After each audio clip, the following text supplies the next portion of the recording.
ગુજરાતમાં હીટ વેવની આગાહી વચ્ચે એક તરફ સરકાર દ્વારા લોકોને બહાર ન નીકળવા અપીલ કરવામાં આવી રહી છે, બીજી તરફ બનાસકાંઠાના પાલનપુર તાલુકાના જગાણા સહિત 4 ગામોના લોકોને ભર ઉનાળે ગરમીમાં શેકાવા મજબૂર બનવું પડ્યું હતું।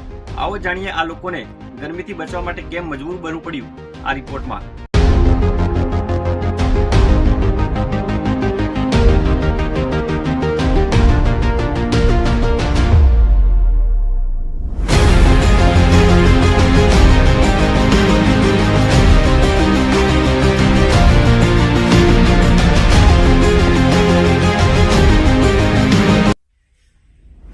ગુજરાત રાજ્યમાં ગરમીનો પ્રકોપ છેલ્લા એક સપ્તાહથી યથાવત છે, ત્યારે હજુ પણ આગામી 4-5 દિવસ ગરમીથી કોઈ જ રાહત મળે તેવી શક્યતા નથી તેવી હવામાન વિભાગ દ્વારા આગાહી કરવામાં આવી છે। ત્યારે હીટવેવની સ્થિતિ વચ્ચે પાલનપુર તાલુકાના જગાણા સહિત 4 ગામના લોકો આકરી ગરમીમાં પણ પોતાના ઘરોમાંથી બહાર નીકળી તાપમાં શેકાવા મજબૂર બન્યા હતા।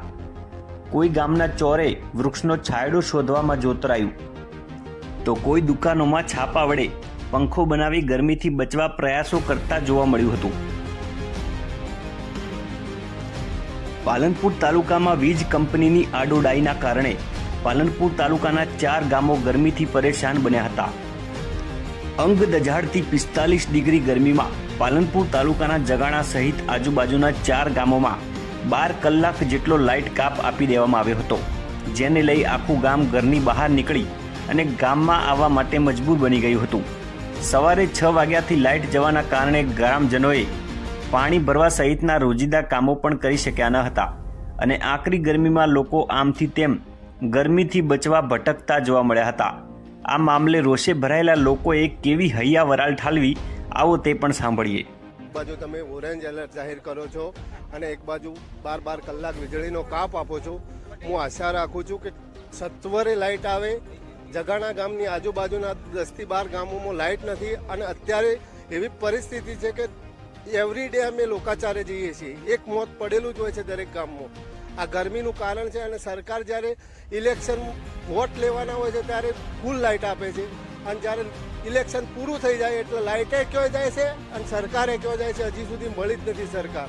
એટલે મારી નમ્ર અપીલ છે કે સત્વરે લાઇટ આપે અને 12 કલાકનું લાઇટ કાપ ના હોવો જોઈએ। 2 કલાકના લાઇટ કાપમાં બધું જ પતી જાય।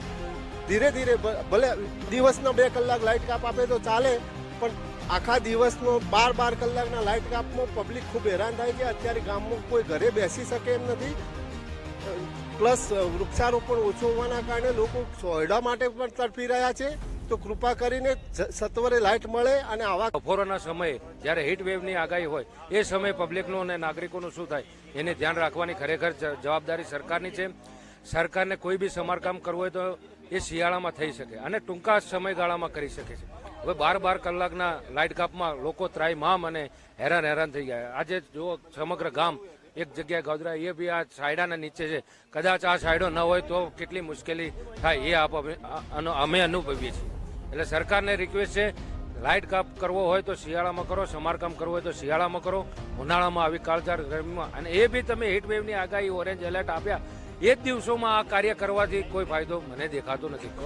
લોકોને હેરાન કરવાથી જ હેરાન કરવા સિવાયનો આ કોઈ ઇસ્યુ મને દેખાતો। એને એ બી ઇલેક્શન પટ્યા પછી તરત જ આ ગરમી વિશે ભાઈ ઓરેન્જ એલર્ટ છે, તો પણ આવા સમયમાં વીજ કાપ મૂકવામાં આવે છે અને એ સત્વરે શિયાળામાં જ કરવું જોઈએ। જે કામકાજ છે મેન્ટેનન્સનું એ શિયાળામાં કરે અને આવી ગરમીમાં લાઇટ આપવી જોઈએ। લોકો ત્રાહિમામ કઈ રીતે ઊભા રહેવું એ પરિસ્થિતિ ખરાબ છે। ગામમાં પાણી પણ નથી આવ્યું એવી પરિસ્થિતિ છે।